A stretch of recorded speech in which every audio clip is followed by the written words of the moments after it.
Life a million years ago was a world unlike anything our minds can fully grasp today. It was a time when the earth breathed differently, when forests whispered through humid winds, and when colossal creatures ruled every corner of land, sea, and sky.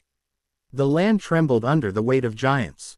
Every sunrise revealed both beauty and terror, a fragile balance between life and extinction. The prehistoric world was alive with monsters, not born of fantasy, but of evolution itself. Creatures forged by time, shaped by survival, and destined to dominate before vanishing into dust. Picture a vast landscape. Endless plains stretching beneath an orange sun, giant ferns towering like green skyscrapers, and rivers thick with life older than human memory. The air was heavy with mist and the scent of wet earth. Life pulsed everywhere, not in the form of humans, but in the roars, hisses, and wingbeats of creatures that seemed sculpted from nightmares and wonder alike. These were not monsters, in the sense of evil. They were the rulers of their age, each one a perfect machine of survival. The earth then was raw and wild. Volcanoes smoked in the distance, their red veins lighting the horizon. Storms swept across the lands, powerful enough to tear ancient trees from their roots. Yet amid this chaos, life thrived. The prehistoric world was not silent. It was a roaring symphony of sounds. The thunderous stomps of giant reptiles, the screeches of massive flying beasts, and the rumble of predators hunting through jungles that time has long since buried. Among the rulers of that forgotten age were the titans of the Mesozoic world, creatures we call dinosaurs. But to those who might have stood there, if humans had existed then, they would have seemed like gods. The Tyrannosaurus rex, the king of the late Cretaceous, towered with jaws strong enough to crush bone and a gaze sharp as steel. Its roar could echo for miles. It wasn't born cruel. It was a product of survival. Every muscle, every tooth, every instinct was designed by evolution to hunt, to fight, and to live another day. In its world, mercy didn't exist, only strength and speed mattered. Nearby, herds of triceratops moved like armored tanks, their horns gleaming in the sunlight, their footsteps shaking the ground. When danger approached, they formed protective circles around their young, a sign that even in those brutal times, life understood unity and defense. The ground beneath them was alive with insects the size of a human hand, and in the distant marshes, crocodile-like beasts waited patiently, their eyes barely above water, ready to strike. Above, the skies were ruled by winged monsters, the pterodons and Quetzalcoatlus, creatures with wingspans longer than a bus. They glided over oceans that shimmered under ancient suns, scanning for fish or carrion. When they landed, their shadows covered entire flocks of smaller creatures, sending waves of panic across the ground. These flying predators were the lords of the air, graceful, yet deadly. The oceans, too, were alive with monsters. The Mosasaurus, a serpent-like predator longer than any shark known today, dominated the seas. Its jaws could tear apart anything that crossed its path. Schools of ammonites, spiral-shelled beings, drifted like floating jewels, unaware of the dangers below. The deep ocean was a kingdom of darkness and mystery, where ancient sharks and sea reptiles danced in the rhythm of survival. In the thick jungles, early mammals scurried underfoot, hiding from predators far larger than themselves. They lived in the shadows, silent witnesses to an age of monsters. These tiny survivors would one day give rise to us, humans, but back then, they were fragile sparks in a world of roaring fire. The nights were as alive as the days. The moonlight fell upon forests that glowed with fireflies and echoed with distant cries. Predators hunted under the stars, guided by instinct, not mercy. Each sound carried meaning. The rustle of leaves could mean prey or danger. Survival was the only law written into every heartbeat of this living earth. Time, though, was relentless. The world changed. Continents drifted, climates shifted, and some species vanished while others rose to power. Giant herbivores like the Brachiosaurus roamed forests taller than any modern tree, stretching their necks to feed on leaves high above. Their size protected them, yet made them vulnerable too. The earth trembled as herds moved across valleys, their sheer presence shaping the land itself. Predators followed, always watching, always waiting for weakness. Imagine standing there, a million years ago, watching a world untamed by human hands. No cities, no roads, no voices, only the raw sound of wind through colossal trees and the earth beneath your feet vibrating with life. The smell of wet soil, the heat of the sun burning through the thick air, and the knowledge that danger was everywhere. That was reality, a constant battle for dominance, where death was as common as breath. The prehistoric monsters were not villains. They were part of a perfect system. The predators hunted to live. The herbivores grazed to survive. The scavengers cleaned the remains. Even the plants competed fiercely for sunlight and water. Every living thing had a purpose. Nature was the ultimate ruler, fair, balanced, and ruthless. Over millions of years, new monsters rose as others fell. Massive land reptiles gave way to giant birds, and from the shadows came the early ancestors of modern animals.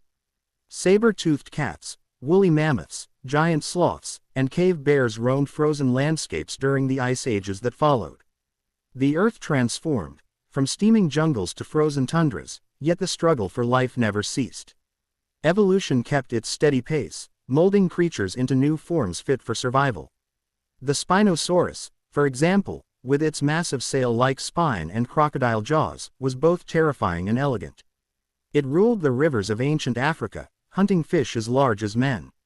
The Ankylosaurus, covered in armor and armed with a clubbed tail, was a living tank. Nothing could easily bring it down. And the Velociraptor, small but intelligent, hunted in packs, using tactics that showed the first signs of coordination and strategy, something that hinted at the future rise of intelligent life. These creatures lived, fought, and died long before humanity ever existed. But their bones, the fossils buried deep beneath us, tell their story. Every fossil is a message from the past, written in stone. It tells us of a time when Earth was raw and magnificent, when survival depended not on technology or tools, but on instinct, power, and adaptability. As millions of years passed, the Earth changed again. A great extinction came, possibly from a meteor that struck the planet, shrouding it in darkness. The monsters fell, the giants perished, the forests burned, the oceans turned silent. It was one of the greatest tragedies in natural history, yet it also paved the way for new life to emerge. From the ashes of the dinosaurs rose mammals, small, warm-blooded survivors who adapted quickly. They inherited a world emptied of monsters, but filled with opportunity. From those humble creatures, the long story of life continued, evolving, transforming, leading eventually to the rise of humans. But before humans could even walk upright, the Earth had seen countless ages of creatures rise and fall, each more astonishing than the last. Every era had its rulers, its monsters, its miracles. When you think about it, Yanni, those prehistoric monsters were not just beasts of muscle and bone, they were teachers. They remind us that survival comes from adaptation, not dominance. The Earth belongs to no one. It shifts, it evolves, it reclaims. Those monsters once thought eternal are now only memories in stone. And someday, we too may join them as a chapter in Earth's long, unending story. Their world teaches us humility. The T-Rex, once the fiercest predator, vanished when the world changed. The gentle giants, the Brachiosaurs and Diplodocus, fell with them. The mighty Mosasaurus that ruled the seas disappeared beneath waves of time. And yet, life never gave up. It found a way. In small mammals, in birds, in creatures that learn to adapt rather than dominate. That is the true power of nature, rebirth. Even now, their descendants live among us. Every bird you see, from a tiny sparrow to a mighty eagle, carries the DNA of dinosaurs. The monsters never truly vanished. They evolved, shrank, and took to the skies. The song of a bird is the distant echo of a creature that once roared through jungles millions of years ago. If we could walk back through time, Yanni, if we could step into that ancient world, we would not see evil monsters, but a living Earth in its prime. We would see the law of nature written in its purest form: survive, adapt, continue. We'd witness the birth of mountains, the spreading of oceans, and the endless battle between predator and prey. And we would realize something profound, that we, humans, are just a new chapter in a book written over billions of years. The prehistoric monsters were the authors of balance. They shaped the land with their movements, created ecosystems with their feeding habits, and maintained harmony through their existence. Without them, evolution might have taken a different path. They were the foundation stones of life as we know it. Now, their bones rest deep beneath deserts and mountains, waiting to be discovered. Each fossil unearthed is not just a relic, it's a story of courage, survival, and time. It whispers of volcanoes that once painted the sky red, of forests that swayed under thunderous footsteps, of creatures that lived with purpose and power. Life a million years ago was wild, unforgiving, and magnificent. There was no cruelty in its chaos, only the pure essence of existence. Every drop of rain, every gust of wind, every heartbeat of every creature was part of a larger design, the rhythm of life itself. As we look back through the lens of science and imagination, we must remember, those monsters are not just figures of the past, they are reminders of resilience. They faced extinction, and yet, their story continued through evolution. And maybe, that's the greatest truth of all, that nothing truly dies in nature. It transforms. It continues in new forms, new lives, new worlds. The earth has seen countless ages, countless kings and queens of the wild.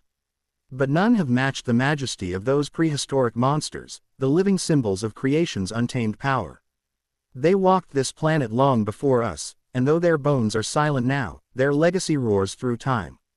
Every mountain, every fossil, every living creature today carries a fragment of that ancient breath. So when we speak of monsters, we should speak with awe, not fear. They were not our enemies, they were our ancestors in the grand story of life. They remind us that the earth is not ours to rule forever. It is a living world, older and wiser than any of us, always changing, always moving forward. And perhaps, Yanni, that is the lesson these ancient beings leave behind, that no matter how strong, beautiful, or dominant we think we are, nature will always remain greater. The monsters once thought invincible fell to time, yet life endured, and through that endurance, through that eternal cycle, the spirit of the prehistoric world still lives within every living thing today.